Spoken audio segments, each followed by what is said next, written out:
Hi, thanks for watching. Okay, so in this video, I want to talk about the KOURY Richins case. Okay, specifically about this recent jailhouse letter, the walk the dog jailhouse letter. It wasn't that hard for me to find on the internet, and I think everybody kind of understands the basic content of the letter. Basically, let me just start with this. Okay, I think this is actually a complex issue. Okay, and I don't think it's quite the slam dunk that I think people think it is. And I think it could actually reveal actual issues with the prosecution and actually some things about the defense that we weren't so clear about. And it's telling me a lot about this case. Okay, but first, let me just explain. The most important thing I see with this walk the dog letter, okay, is that it was found not just as the sheets of paper. Okay, they say it was found inside an LSAT practice book. Okay, but actually it was found inside an envelope inside the LSAT practice book. Okay, the envelope said for Sky Lazaro, and then it had in parenthesis, it said attorney-client privilege or something like attorney-client communication, but it was clearly marked as for her attorney. Okay, and in parenthesis, it said something about more or less the attorney-client communication or attorney-client privilege. So that's a problem. Okay, and I understand that in a jail, in a prison, and I understand this. Okay, I understand that people who are inside jails and prisons do not have the same expectation of privacy that they would have, let's say, in their homes. Okay, but here's the thing. So as far as that's as far as the Fourth Amendment for search and seizure. Okay, so if I'm in a jail, okay, I don't have the same expectation of privacy for the Fourth Amendment that I would have in my home or maybe in my car. Okay, because it's just understood that the jail is a secure environment where security is an issue. And so prisoners just in our country, they just don't have the same expectation they would have normally in their home or in their car. Okay, so that's for the Fourth Amendment. Okay, but what about for the attorney-client privilege? That's a separate issue. Okay, that's separate. All right. And the problem is that if that is a litigation communication, it's a communication that's been prepared in anticipation of litigation with the expectation that it would be sort of in the attorney-client or at least the work product. Basically, it's work product or it's attorney-client communication that has something to do with the defense strategy. Okay, and it was destined and indicated to be for her attorney. Okay, in an envelope. So you could say, well, yeah, but like, who was the letter really written to? Because the way it's worded, it looks like it's almost written to her family. Well, that's ambiguous. But even if you were to say that it was written to her family, okay, it still appears to be notes written in preparation of a litigation. Okay, so that does fall under, if not the attorney-client, at least the work product. Okay, and here's the other thing too. You can't just go around violating people's basic privileges, their basic attorney-client and their basic work product privilege. You just can't go around violating. You can admit materials if a person waives their right. Okay, but just because KOURY was in a jailhouse, that doesn't mean she intentionally waived her right. Okay, and also you can have, like, say, non-intentional waiver, or how would you say? No, you can't have you can have, like, say, waiver implied by conduct. Okay, where you can infer a waiver. Okay, even if the waiver is not explicit. But because KOURY marked the envelope as saying for my attorney, and she said something to the extent of attorney-client, whatever, it's clear that she did not mean to waive her let's say her privilege to have, let's say, private communications with her attorney or even private communications with other people in preparation for her defense. Okay, so basically, and let me just explain also that I used to be a lawyer. I used to be a litigator from around 2002 to around 2010. Okay, and then, or actually 2011 or 2010, and then since 2010, I've been working as a consultant, in criminal defense and in litigation, and I also do legal research. I do that professionally. Okay, so I work in a lot of criminal cases. And I do consulting around, preparing a defense and also just strategy, and I do legal research. So I am familiar, with sort of the issues at play here. And so basically, this is why the state is starting to raise the question of whether KOURY RICHINS is trying to actually commit a crime by tampering with witnesses and obstructing justice. Okay, so you see, you might think, well, why is the state revealing this letter now? Because if the state shows that they have this letter now, they can't surprise her with it at trial. You see what I mean?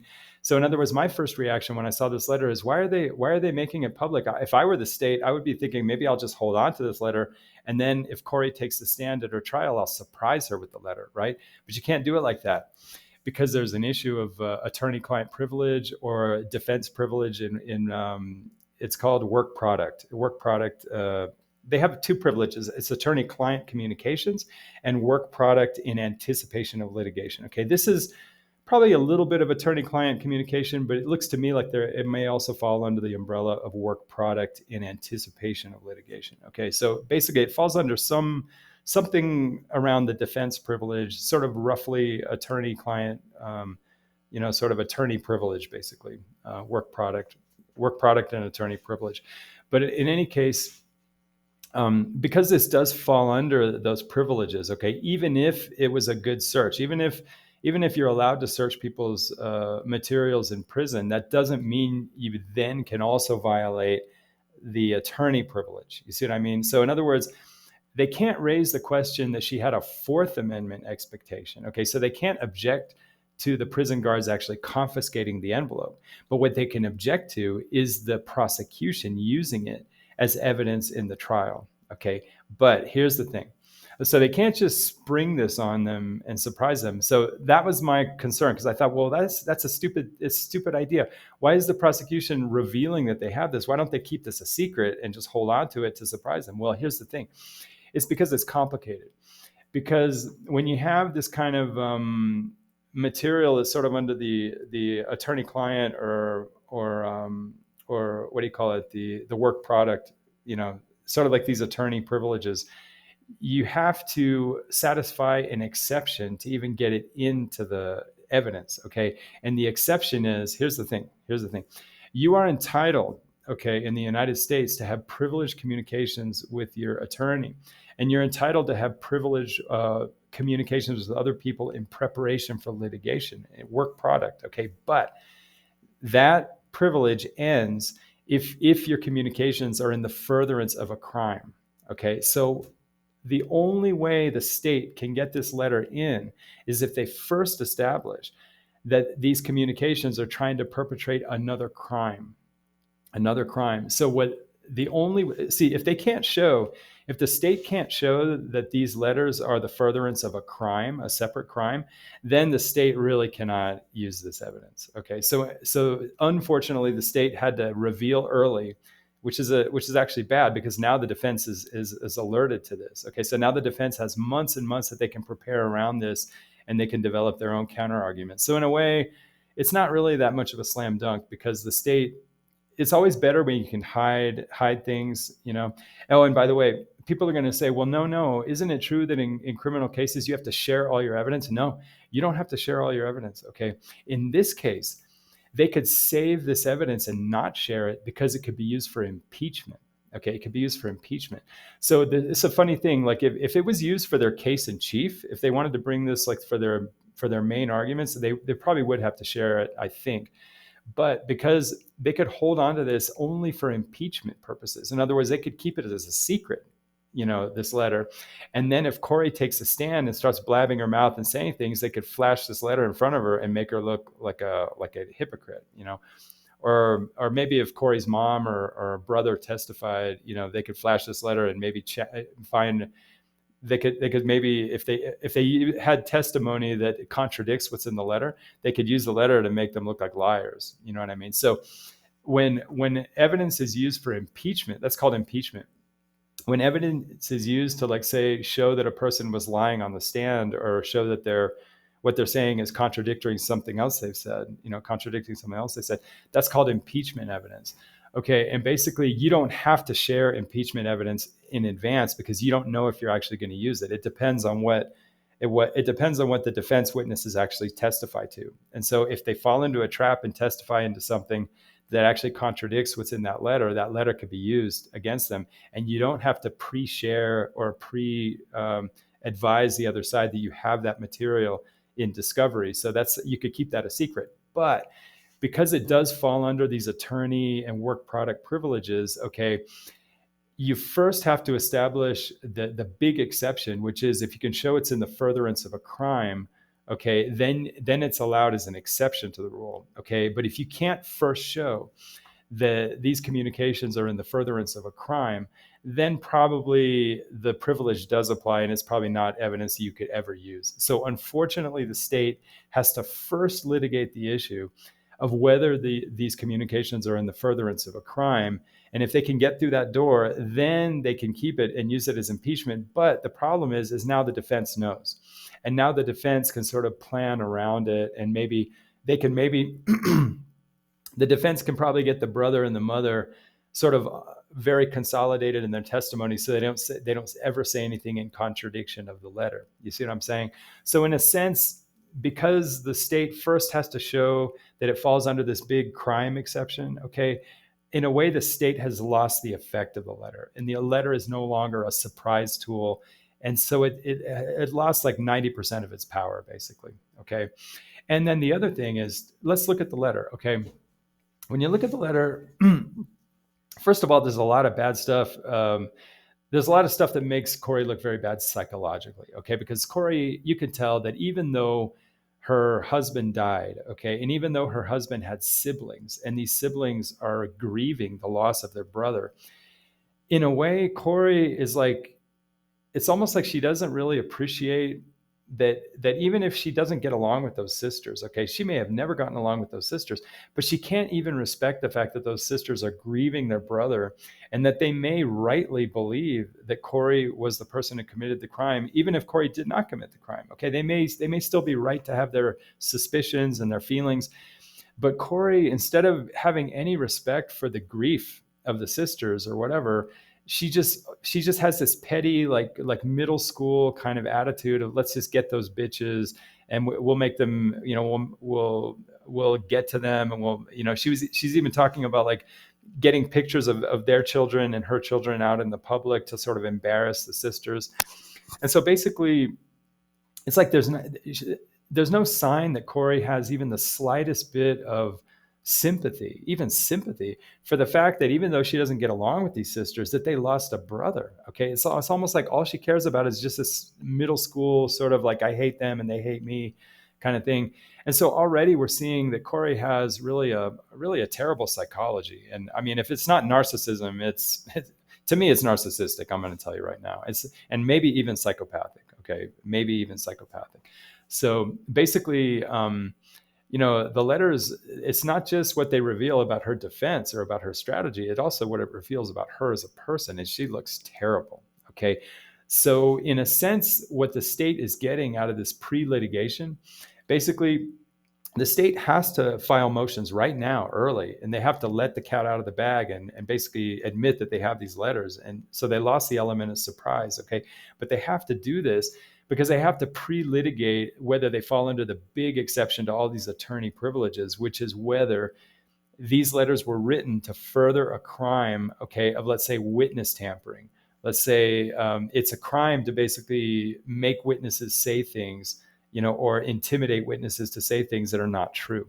So basically, we have to now pre-litigate whether, let's say, KOURY's defense, whether her defense is a lie and actually like a fraud, basically. So basically, that's where we get into the actual defense. And I think, this could actually be more delicate than we think, because basically what KOURY's saying in this walk the dog letter, okay, if you really look at it, is basically she's saying, okay, you got me.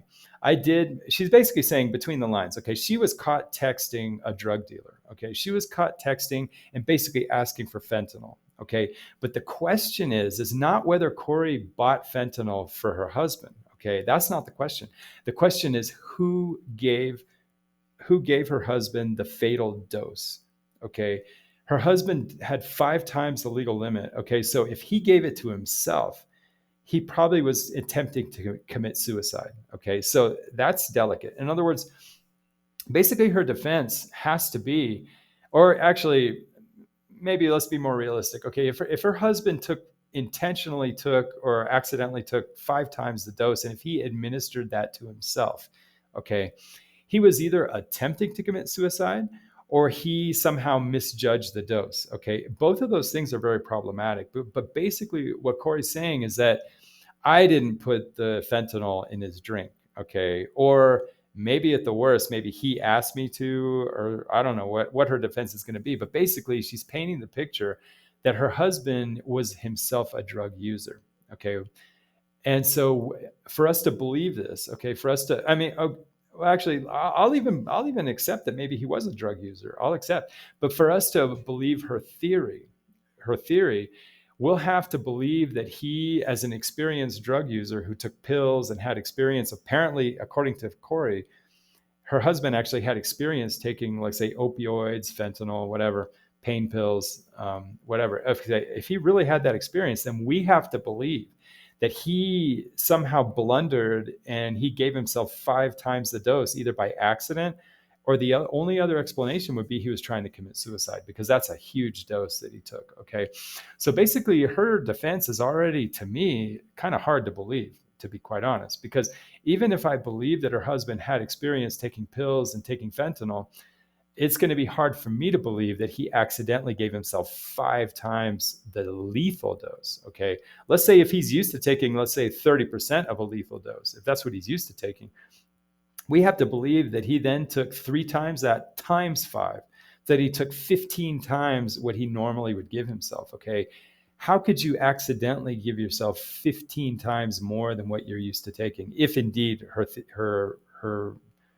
theory is true? Okay, how could he give himself 15 times more what he's used to taking? Or we have to now believe then the alternative would be he's trying to kill himself. Okay, that's the only way her defense actually makes sense. But she apparently is trying to say that, yeah, I think, but she doesn't say this in the Walk the Dog letter, but basically we know the evidence. We know that there's a lot of text messages that show that Corey was actually purchasing fentanyl, and the idea was to give it to her husband. Okay, basically we can infer that.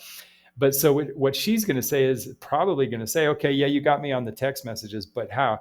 You have to now prove that I put the fentanyl in the Moscow Mule, or maybe it wasn't even in the Moscow Mule. I don't think we know from any. I don't think there's any laboratory results that say that the Moscow Mule actually had fentanyl. If you guys want to correct me, please correct me on that. I think it's just that she gave him a drink, and we have to assume that the drink had fentanyl. Although it would be really nice if they could save that jar or that glass and see if there are trace elements of fentanyl actually in the drink. I think from what I understand, we're assuming the fentanyl was actually in the drink, and maybe it was. But I guess the theory could be either it was in the drink, or maybe he took pills with the drink. I don't know. But basically what Corey's saying is that I did not put the drugs either in the drink or otherwise give him the drugs. You know what I'm saying? She's going to say that I may have purchased the drugs, but he gave himself the drug actually in the drink, or took pills with the drink. Okay, I think that's what her defense is. Okay, so in a sense, that's actually a pretty good defense. Okay, because even if it's not true, okay, how is the state going to prove that she was the one who administered and not the husband? Now, I think that we all understand that the better inference from all the circumstantial evidence, okay, it's much more realistic, I think, that Corey did it, okay? Because if we're going to believe her theory, we're going to have to believe that her husband made a mistake of giving himself like 15 times more than what he's used to taking, which doesn't seem realistic, or that he was trying to kill himself, which I don't think is realistic. So I think her theory is just barely asking just for that reasonable doubt. I don't think she's asking people to think that her theory is even realistic. I think she's just trying to find that tiny reasonable doubt where we can't really prove that she was the one that actually put the drug in the drink or gave him the pills with the drink. Okay, if that's how he got the fentanyl in his system. So so basically that's why in the Walk the Dog letter she's saying, hey, we need to get my brother to talk about maybe any time that that my husband maybe mentioned that he took drugs or took pills, or the fact that he wasn't going to the Mormon church for like years and years, and that even in high school he took pills, basically really reinforcing that the husband actually had his own drug habit. Okay, now actually that's pretty good defense. The problem I have with it, though, is I think she's just asking just for that reasonable doubt, just a tiny bit of doubt, because even if the husband did have experience taking pills, it's going to be hard for me to believe that he accidentally gave himself 15 times more than what he's used to taking. That's going to be hard for me to believe. Okay. And it's also going to be hard for me to believe under the circumstances that he was suicidal. That's going to be hard for me to believe. Okay. It's really going to be hard for me to believe that.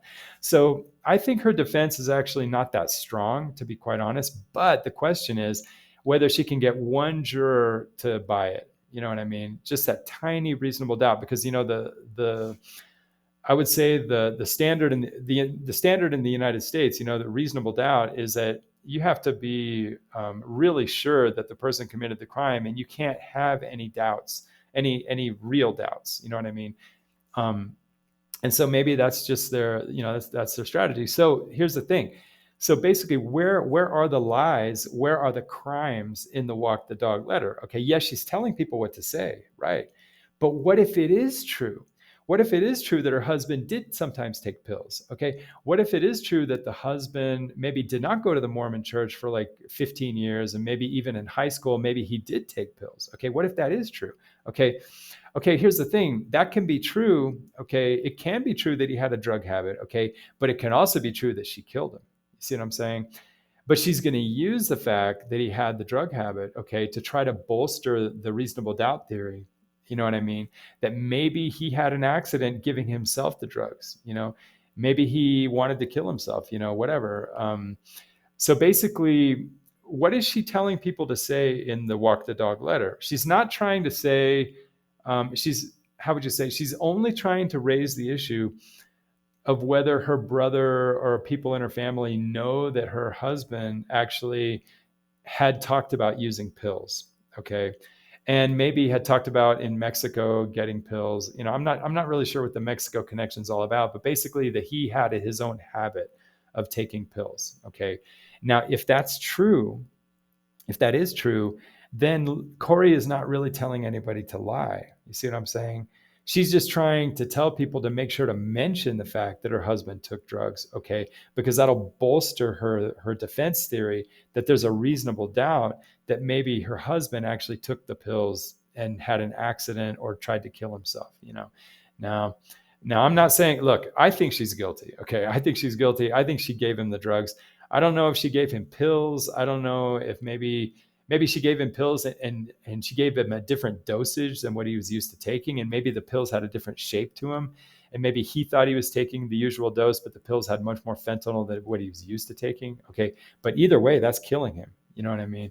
That's intentionally giving him a higher dose, and you can tell from the text message that she wanted really, really powerful pills. So maybe if she didn't actually put the fentanyl in the drink, okay, and she didn't trick him, but maybe she gave him the pills to take with his drink, and maybe made him believe they were the pills, a lower dosage, and tricked him to taking a much higher dosage, okay, then even if he did voluntarily take the pills, she would actually be guilty. But the problem is that we don't, it's going to be really hard for us to get evidence of that, okay?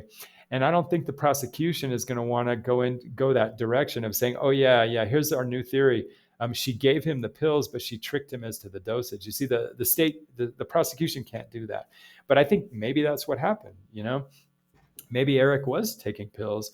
Maybe her husband was taking pills and did have a habit of taking pills, but maybe she found, like say, a different shape, a different color of pill where he did not know the dosage, and maybe she tricked him to taking a much more powerful dose.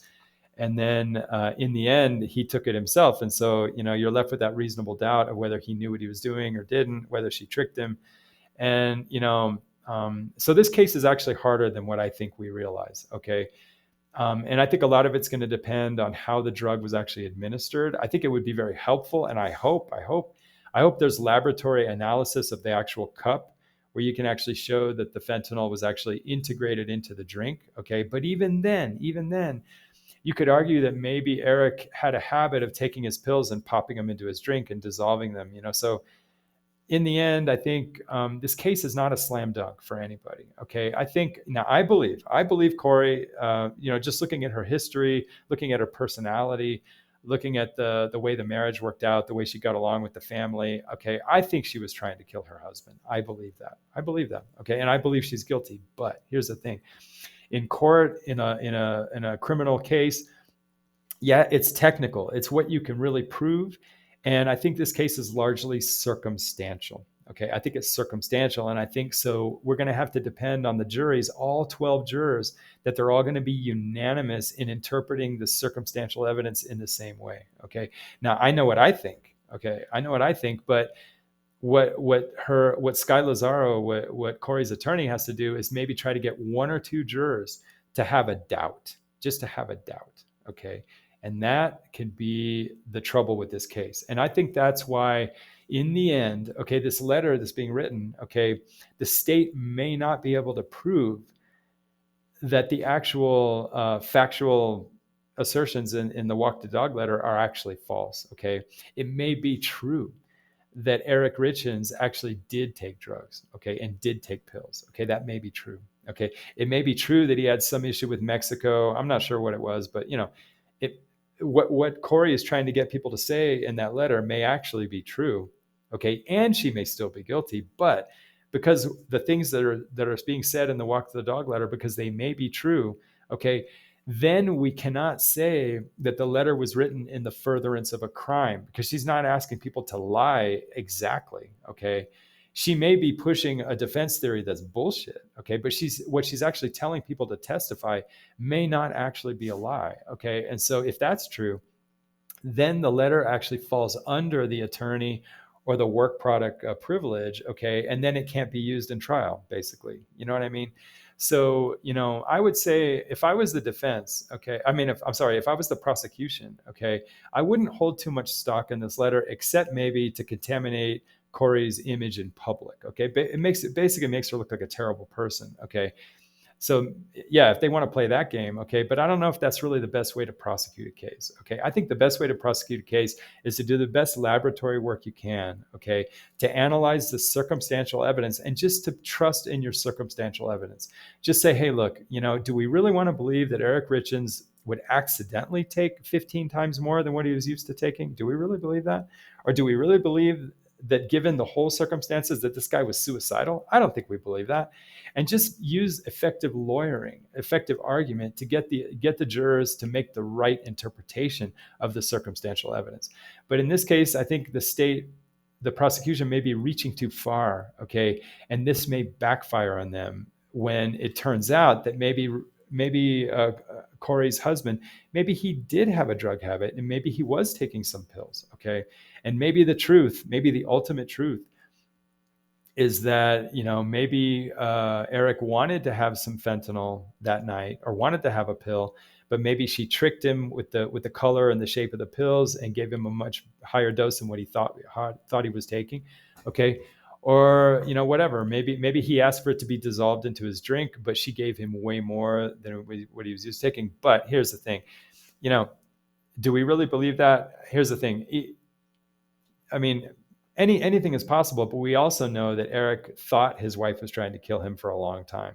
So is it really likely that he would take, let's say, pills given to him that didn't have the right shape or the color by a wife that he thought was trying to kill him? In other words, I think a good lawyer can present the circumstantial evidence to the jury. And I think with a good lawyer, I don't think there's even going to be one or two jurors who have any reasonable doubt. Okay. So in my opinion, I think actually the prosecution already has a good case. Okay. They don't need the letter. They don't need this letter. And I'm just worried this letter could actually backfire on them, because it might just be one little place where actually Corey is actually right about something. Okay. And I don't think the prosecution needs that. I think the prosecution would have been better not to bring this letter in and just go on the good circumstantial evidence that we already have, because everything points to Corey. Okay. It's very unlikely that Eric would have accepted pills from her or whatever. So it really does look like she snuck the drugs on him, or at least tricked him with pills that look like another type of pill. But anyway, I'm just saying, I think this letter is not really the slam dunk we think it is. And I think that maybe it would have been better maybe if the prosecution had not brought this letter out into public. That's just my opinion. But in any case, I think she's totally guilty. And I just hope this letter doesn't backfire on the prosecution. Anyway, thanks for watching, and take care. Everybody take care.